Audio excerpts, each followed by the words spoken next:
Fable is just a beautiful corporate lie. Let me ask you a simple question. What from the presentation or that big IGN interview revealed the core gameplay of Fable and explained what it means to be a hero? To me it's obvious, either the Xbox marketing team is just a bunch of hops, or the studio has nothing else to show. Hero. Heroic powers. Heroes are special. Play as the hero character look. The hero you want to be. So the hero you play represents you. Heroes in our game. It's being a hero. What does being a hero mean to you? Hi everyone, this is Alex, and I counted 10 times they tell us that we are the hero in Fable. But in the presentation they didn't show us anything heroic in the game about heroes. Instead, for almost 5 minutes they talked about their medieval dating simulator, aka The Sims Medieval, and their in-game morality system.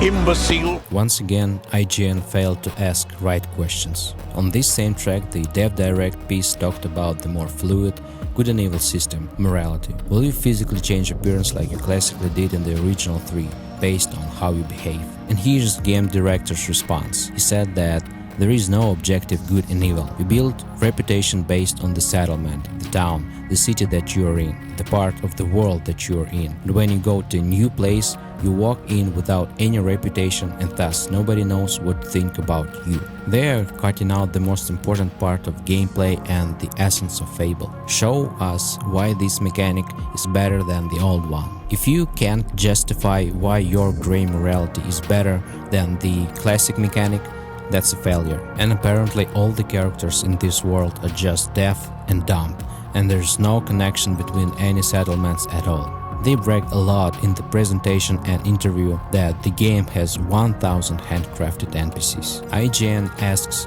the wrong question or softens it. The Dev Direct piece talked about 1000 populated people in Albion, and the word handcrafted was brought up. So are those NPCs procedurally generated, or are those all the same people going to be in everybody's game? And here's the response. We maybe once thought we could procedurally generate them, but we abandoned that idea quite a long time ago, because we wanted to craft every one of these NPCs. There's 1000 of them in the game. You can go and speak to every single one of them in fully voiced conversations. So they act as this sort of Greek chorus, reflecting your choices and your morality back at you. Maybe they really didn't use procedural generation, but what about AI?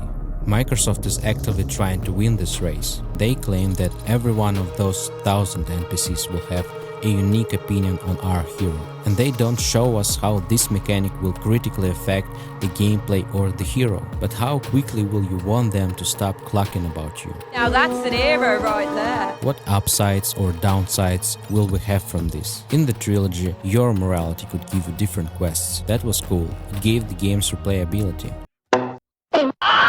In the video they tell us that the hero is a person who is stronger than regular people, he can use magic and so on. But at the same time the hero looks like every other NPC in the game. That confuses me. I believe a hero should stand out, including visually, but it's not your clothes or voice pitch that define you as a hero. It's something special, something heroic. If you remove the ability to change hero's physical appearance, you basically reduce the cognitive load on the player, as if the game cares more about pleasing a new audience who has never played the series than the fans. IGN asks about the size of the map, and here's what game director answers. There's tons to explore, but what we had to do with this game was build in far more detail into it than we necessarily have to in a Horizon game. So every building needs an interior, because you could rob it if you wanted, or you could buy it and live there with your family or with one of your families. Okay, cool. These mechanics were already in the Elder Scrolls and KCD, nothing unusual, but fine.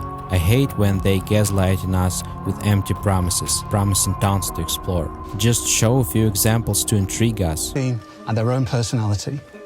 You could follow any one of them for a day. I think the male asses in the game move much more sensually than they realistically should. Just like in the presentation they pile on about how the craziest part is have a game within the sprawling RPG, and that you can do crazy things with NPCs. Then show it to us. But what we actually see is the hero chatting with NPC in the shop the hero bought and doing some blacksmithing. And about blacksmithing, it would be cool if you could craft items for yourself, find blueprints around the world and craft armor. That would give value to exploration and the items themselves. But all of this is just beautiful shots, nothing specific. In the interview, IGN asks about the force attack engine.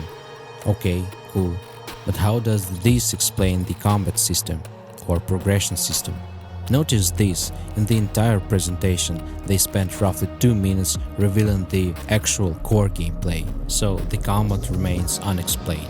So it's either completely raw, or maybe the Xbox Series S just can't handle crowds of enemies. We saw a maximum of 3 or 4 enemies on screen, and so far they look like damage sponges. Just spamming attacks to break a block?